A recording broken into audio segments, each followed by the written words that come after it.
Mesdames, Messieurs, bonjour et bienvenue. Ravi de vous retrouver sur Baba Info pour cette rétroactualité de la semaine dans la région de l'Extrême. Au menu, développement du Mayo Tchanaga. Ademat tient sa 21e Assemblée Générale. L'association a une fois de plus réuni les fils et filles du département pour mobiliser des ressources pour son décollage. À cet effet, plus de 22 millions ont été cotisés. Lutte contre Boko Haram dans l'extrême nord. Le PNUD continue son combat pour la stabilisation des zones en crise. L'organisation a tenu sa 8e session du comité de pilotage dans les services du gouverneur. Au terme de cette réunion, les motocyclettes, des véhicules et des imprimantes ont été mises à la disposition de 3 départements, dont le Mayo Tchanaga, le Mayo Sava et le Logon et Chari. Ramadan 2023. La délégation régionale du commerce aux côtés de la communauté musulmane. Elle a initié une opération de vente promotionnelle pour faciliter aux populations l'accès aux produits de grande consommation. Initiative qui a soulagé un grand nombre de familles dans la ville de Maro. En 38 du Rassemblement démocratique du peuple camerounais, les militants et militantes de ce parti en plein d'effervescence. À Tokombéré, dans le Mayo Sava, les populations ont célébré avec faste et ferveur l'anniversaire du parti. Pour cette journée du 24 mars, les populations de Moura n'ont pas dérogé à la règle.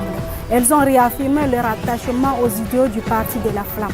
Ce sont entre autres les actualités qui ont marqué dans la région. Entrons dans les détails avec nos reporters.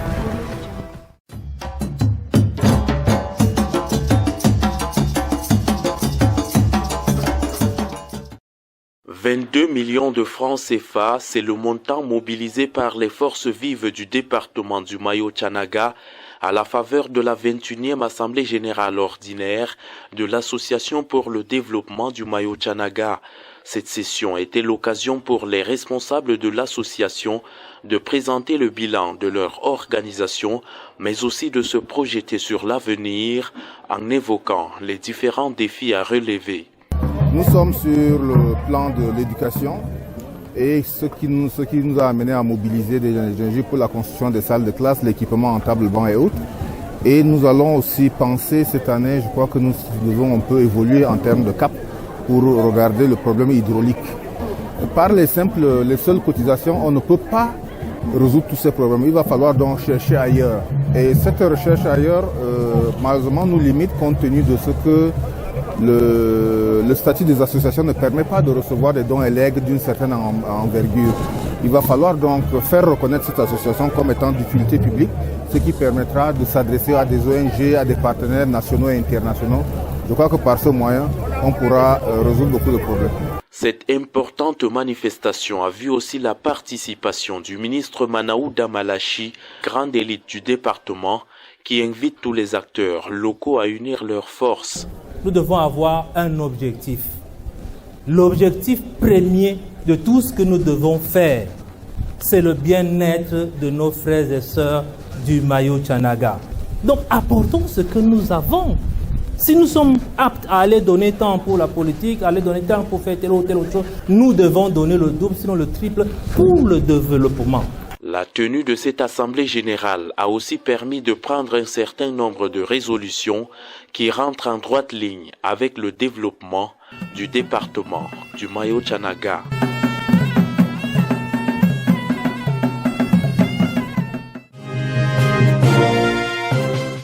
Le programme des Nations Unies pour le développement, à travers son projet Facilité régionale de stabilisation du bassin du lac Tchad, ne cesse de mener les initiatives dans cette zone.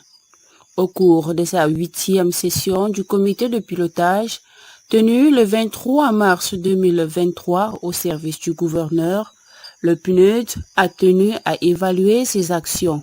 Ma foi, nous avons rendu compte en toute transparence des ressources disponibles et le bilan, ma foi, il ne peut être que positif. Pourquoi ? Parce que les autorités camerounaises ont vraiment aidé, elles ont été très motivées, qu'il s'agisse des autorités administratives ou des maires élus. Vraiment, ils nous ont accompagnés, il y a une motivation essentielle. Les escortes nous ont été fournies dans les endroits les plus difficiles. Et c'est un effort d'ensemble dans lequel vraiment on peut dire que tout le monde est très très motivé. Nous sommes très heureux. Au-delà de présenter et jauger les différentes réalisations, au cours de l'année écoulée, ce conclave était également l'occasion pour le PNUD de mettre à la disposition des responsables de certaines structures, de matériel de travail. Beaucoup a été fait. Des salles de classe, des ouvrages, des édifices publics en un mot, mais également l'accompagnement des populations, des paysans, d'agriculteurs, des élèves et même des institutionnels. Des véhicules ont été distribués à la police, à la gendarmerie, au personnel judiciaire. Par ailleurs, des motocyclettes, des véhicules et des imprimantes sont en cours d'acquisition au bénéfice des départements du Mayo-Tchanaga, du Mayo-Sava et du Logone-Chari. Un début de Ramadan heureux pour la communauté musulmane de Maroua. La délégation régionale du commerce pour l'extrême nord a initié une opération de vente promotionnelle de l'huile végétale, du sucre et autres produits de première nécessité. Objectif, permettre aux populations de se procurer à bas prix les denrées de grande consommation. Le riz de 25 kg est vendu aujourd'hui ici à 9 000 francs au lieu de 10 500. Le sucre de 5 kg est vendu à 3 000 francs au lieu de 3 800. Et la bouteille de l'huile Nema est vendue à 1 100 francs ici au lieu de 1 300. L'initiative vise de manière générale à accompagner les ménages confrontés à la cherté de la vie et à la pénurie de certains produits de base dus à un certain nombre de pesanteurs.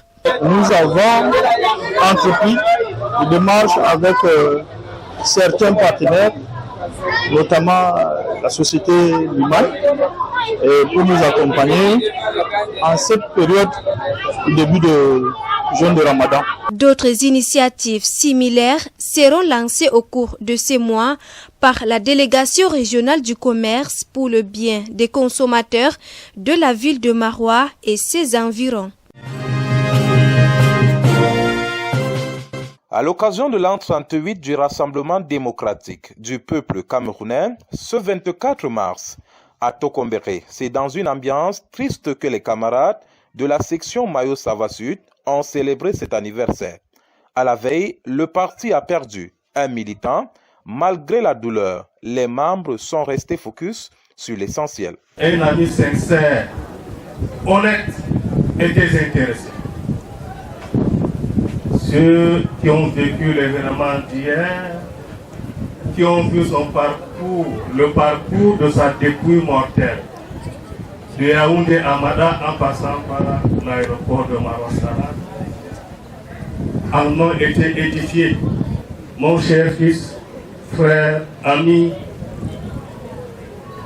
je ne peux te mettre un souhait. C'est lui d'implorer Dieu le Tout-Puissant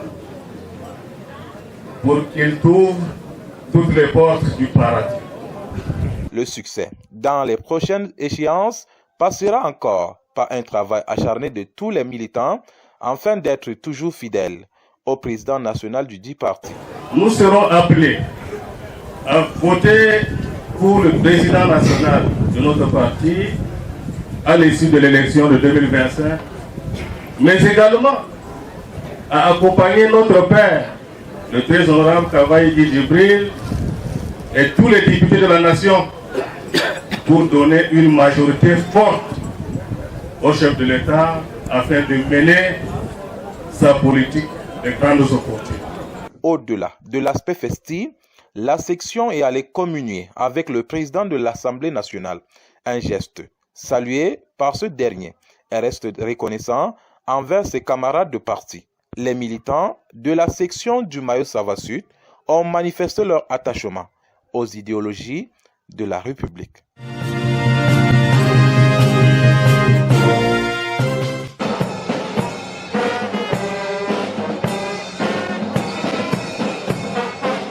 Faste et solennité à Mora dans le département du Mayo-Sava à l'occasion de la célébration de l'an 38 du RDPC. Élites et militants de base de ce parti se sont mobilisés pour réaffirmer leur attachement aux idéaux de leur formation politique et célébrer le sacre enregistré aux dernières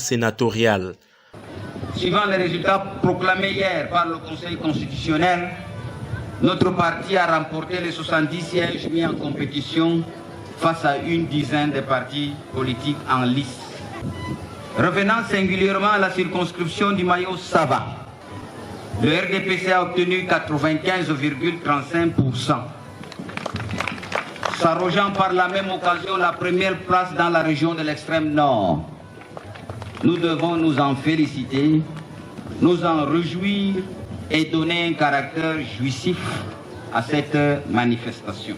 Bastion imprégnable du RDPC dans l'extrême nord, le Mayo Sava l'a une fois encore démontré en enregistrant une victoire éclatante au cours des dernières échéances électorales. J'exprime ma gratitude et ma reconnaissance d'abord à Dieu, le Tout-Puissant, qui a fait à ce que j'obtienne grâce auprès du président national, son Excellence Paul Biya.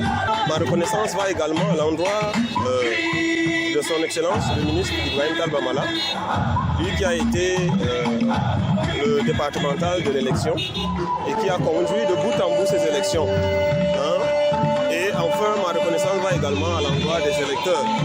Cette célébration est l'occasion pour le président de la section RDPC du Mayo Sava Nord d'inviter ses camarades à se mobiliser davantage derrière le chef de l'État pour relever les défis futurs. Nous avons, je veux dire, beaucoup de raisons, n'est-ce pas, d'être derrière son Excellence Paul Biya aujourd'hui, parce que voyez-vous, depuis son arrivée, son accession au pouvoir en 1982, et aussi la création du parti RDPC en 1985 à Bamenda, le Cameroun a cessé de progresser tant sur le plan de développement en interne que sur le plan international, en ce qui concerne, n'est-ce pas, le rayonnement du Cameroun à l'extérieur. Considérant la très haute estime qu'accorde le chef de l'État au département, cette célébration est une façon pour les forces vives du Mayo Sava de lui exprimer leur gratitude.